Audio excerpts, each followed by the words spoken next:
Hey everybody, I want to give an update on my Google Fi service that I've had now for a year and a half, so do a little review of that.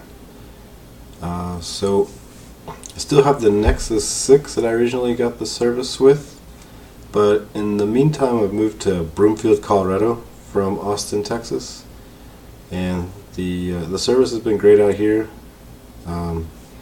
Google Fi now is on 3 different carriers, I believe, so I rarely have a time when I don't have service. Broomfield is a town that's halfway between Boulder and Denver in Colorado, and all you people from Austin, it's crowded here, you should not move here. Stay in Austin.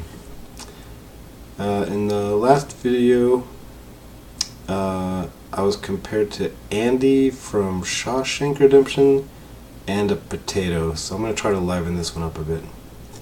In the last video I also talked about some spotty service, but that's really gotten better recently, and I talked about how if I tried to take my phone calls through Gmail or Hangouts, that the audio quality is really bad. That's no longer an issue at all. I can take calls on through my computer just fine. That's really nice. Another big change is they added the family plan.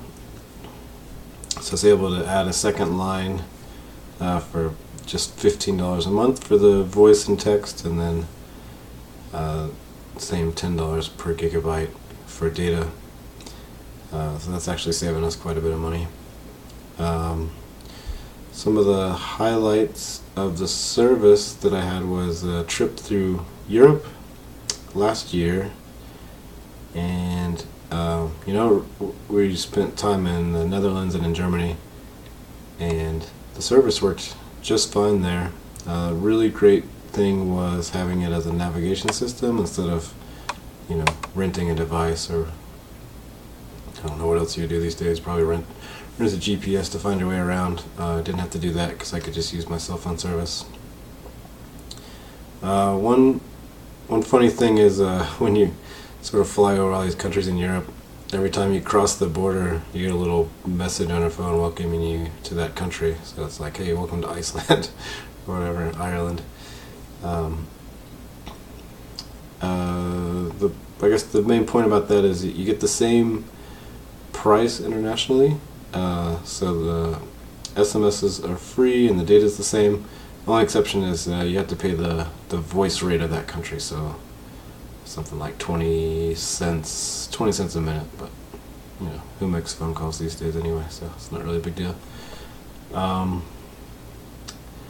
then the last highlight was the 4G back then, last year, was really widely available, but the speed seemed a little bit slower than I'm used to in the States. It was good enough to work, but it just felt a lot slower. I don't know if that is inherent to Project Fi or if 4G just happens to be slower in Europe. I don't know, but it was definitely good enough.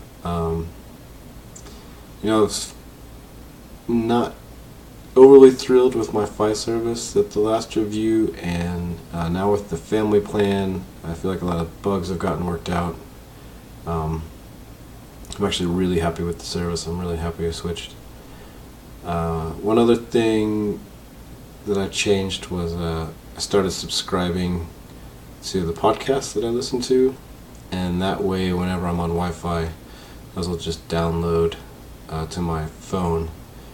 And that was one thing that was causing me to use a lot of data. I was just going for walks and stuff, listening to podcasts. And now that those are all pre-downloaded on Wi-Fi, I don't use much data at all. So this has really cut down on my bills, and I'm really happy with it. I was expecting over time that Google would lower their data rate. I was surprised that it stayed at $10 a gigabyte. I figured that would go down over time. But what's really happened with me is I just started using less data. Here in the local gym has really great Wi-Fi. I just watch, if I go on the treadmill or whatever, I just watch Netflix through their Wi-Fi without any trouble.